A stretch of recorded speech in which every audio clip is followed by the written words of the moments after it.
Hello बच्चों, let's see the question which says that which one of the following has p pi d pi bonding।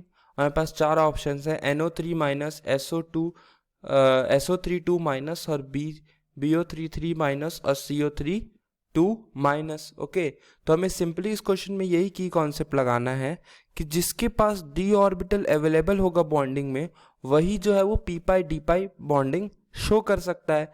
तो हमारे पास nitrogen क्या है, हमारे पास जो है वो सेकेंड ग्रुप का एलिमेंट है। ओके, और सेकेंड ग्रुप के एलिमेंट्स के पास कोई भी डी ऑर्बिटल्स नहीं होता है अवेलेबल, उनके no d orbital available. Okay, similarly अगर सल्फर का केस देखें तो सल्फर क्या होता है, थर्ड पीरियड का होता है। ओके, नाइट्रोजन सेकेंड पीरियड का होता है और सल्फर क्या होता है, थर्ड पीरियड का एलिमेंट होता है और इसके पास डी ऑर्बिटल्स अवेलेबल रहते हैं, डी ऑर्बिटल अवेलेबल होता है। तो ये बैक बॉन्डिंग शो कर सकता है, मतलब पी पाई डी पाई बैक बॉन्डिंग शो कर सकता है। अगर हम बोरॉन का केस देखें तो ये भी सेकेंड पीरियड का एलिमेंट होता है, सेकेंड पीरियड, तो ये शो कर सकता है नो डी ऑर्बिटल्स अवेलेबल। और कार्बन भी क्या होता है, सेकेंड पीरियड एलिमेंट होता है, ये भी जो है कोई भी डी ऑर्बिटल बैक बॉन्डिंग के लिए। तो हमारा ऑटोमेटिकली सल्फर जो होगा वो करेक्ट आंसर हो जाएगा इस क्वेश्चन का।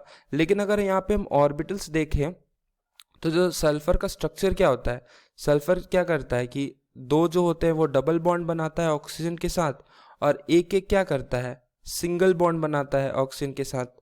ओके, और एक क्या रहता है इसके पास, अभी भी लोन पेयर प्रेजेंट रहता है।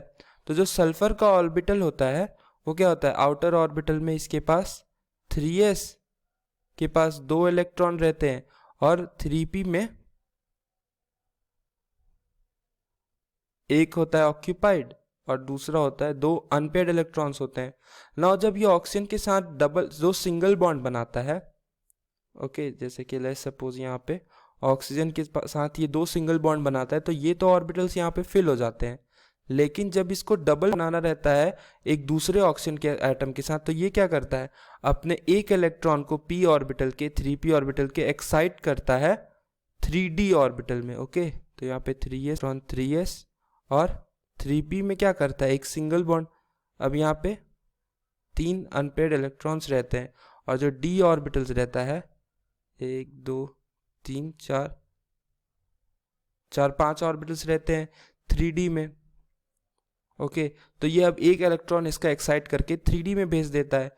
तो अब क्या करता है, ये 3 सिंगल बॉन्ड बनाता है ऑक्सीजन के साथ 3p में और एक जो रहता है जो डबल बॉन्ड यहाँ पे ऑक्सीजन के साथ इसका प्रेजेंट है, ये क्या करता है 3d में एक एक्साइट करने के बाद वहाँ पे इसके साथ बॉन्ड बनाता है। तो वहाँ पे p पाई डी पाई ऑक्सीजन का p पाई ऑर्बिटल और सल्फर का d पाई ऑर्बिटल में बॉन्डिंग होता है। सो b is the correct answer of the question, that is SO3 minus में जो रहता है, SO3 माइनस में p पाई डी पाई बॉन्डिंग अवेलेबल रहता है।